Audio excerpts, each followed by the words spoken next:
ये दौरा।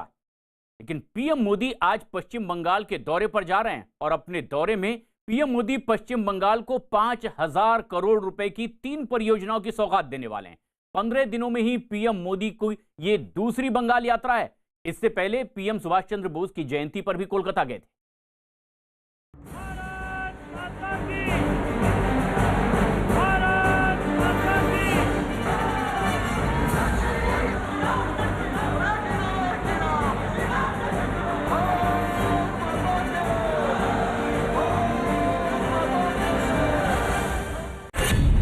बंगाल में बीजेपी की हुंकार।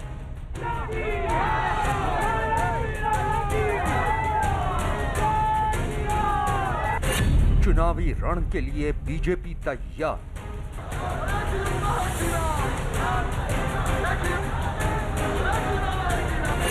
बंगाल में परिवर्तन की लहर।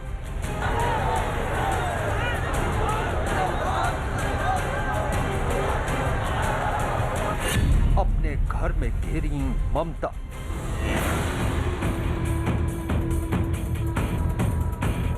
ये धमक, ये रैली और लोगों का ये हुजूम इस ओर इशारा कर रहा है कि इस बार पश्चिम बंगाल के चुनावी रण में कोई बड़ा परिवर्तन होने वाला है। हालांकि पश्चिम बंगाल में चुनाव होने में 2.5 महीने का वक्त है, लेकिन उससे पहले ही बीजेपी ने बंगाल की सियासी लड़ाई के लिए अपनी जमीन तैयार कर ली है। 10 साल पहले मां, माटी, मानुष, इसकी सौगंध लेकर के ममता जी ने सरकार बनाई थी। लेकिन हम सब जानते हैं कि 10 साल में माता को लूटा गया,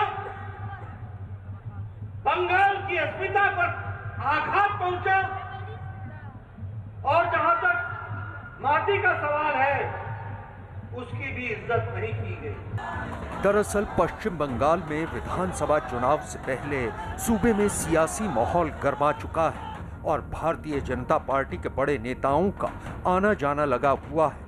बीजेपी ने इन चुनावों में 200 से ज्यादा सीटें जीतने का लक्ष्य तय किया है। जानकारों का भी मानना है कि बंगाल चुनाव की ऐसी तैयारी देखकर ममता सरकार की नींद उड़ी हुई है, क्योंकि प्रधानमंत्री नरेंद्र मोदी पश्चिम बंगाल का दौरा करने वाले हैं। पीएम मोदी का ये दौरा इस वजह से भी अहम माना जा रहा है क्योंकि अप्रैल मई में पश्चिम बंगाल में विधानसभा चुनाव होने वाले हैं और चुनाव से पहले ही बीजेपी ने ममता बनर्जी के खिलाफ आक्रामक तेवर अपना रखे हैं। यहाँ पर टोलाबाजी, तुष्टीकरण और तानाशाही, ये तीनों विराजमान रही है और इसीलिए भारतीय जनता पार्टी ने तय किया है कि परिवर्तन यात्रा के माध्यम से बंगाल की जनता को जगाएंगे, उनको बताएंगे। और मुझे तो लगता है कि अब जगाने की जरूरत नहीं है, बंगाल की जनता जाग चुकी है। यह सामने हमको ये दृश्य दिख रहा है। को अपने दौरे के दौरान पीएम मोदी पश्चिम बंगाल के हल्दिया में 5,000 करोड़ रुपए की 3 परियोजनाओं का शिलान्यास भी करेंगे। इसके अलावा प्रधानमंत्री मोदी देश को एक एलपीजी इंपोर्ट टर्मिनल की सौगात भी देंगे। इस एलपीजी इंपोर्ट टर्मिनल को भारत पेट्रोलियम कॉरपोरेशन लिमिटेड ने बनाया है। इस प्रोजेक्ट की बदौलत पश्चिम बंगाल, उत्तर पूर्वी भारत और पूर्वी भारत की एलपीजी की मांग को पूरा किया जाएगा। इसके अलावा पीएम मोदी बंगाल को टोभी Durgapur natural gas pipeline section की सौगात भी देंगे। ये प्रधानमंत्री की ऊर्जा गंगा प्रोजेक्ट का एक हिस्सा है।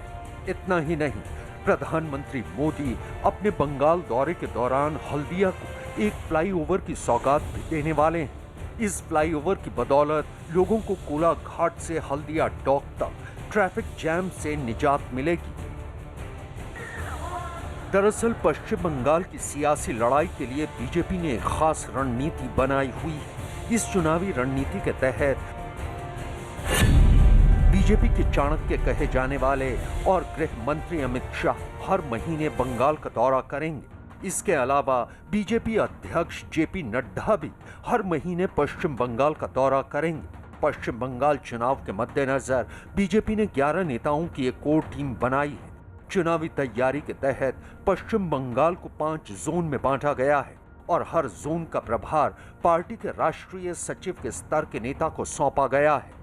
बीजेपी ने इस बार बंगाल में 200 प्लस सीट जीतने का नारा दिया है। इसके अलावा बीजेपी बंगाल के 78,000 पोलिंग बूथ पर अपनी मौजूदगी दर्ज कराने की तैयारी कर चुकी है। टीएमसी एक्सपोज हो रही है। दीदी तो बहुत सादगी से रहती हैं, चप्पल पहनती हैं, छोटे से मकान में रहती हैं। दीदी ईमानदार दिखती हैं, अपने आप को ईमानदार बताती हैं, लेकिन दीदी के साथ पूरी टीएमसी भ्रष्टाचार में लिप्त है। बंगाल की जनता जानना चाहती है कि आखिर किस तरह से काले धन को सफ़ेद करके राजनीति करती है टीएमसी। ये बंगाल की जनता को पता लग गया है। पिछले 15 दिनों में ये प्रधानमंत्री नरेंद्र मोदी का दूसरा बंगाल दौरा है।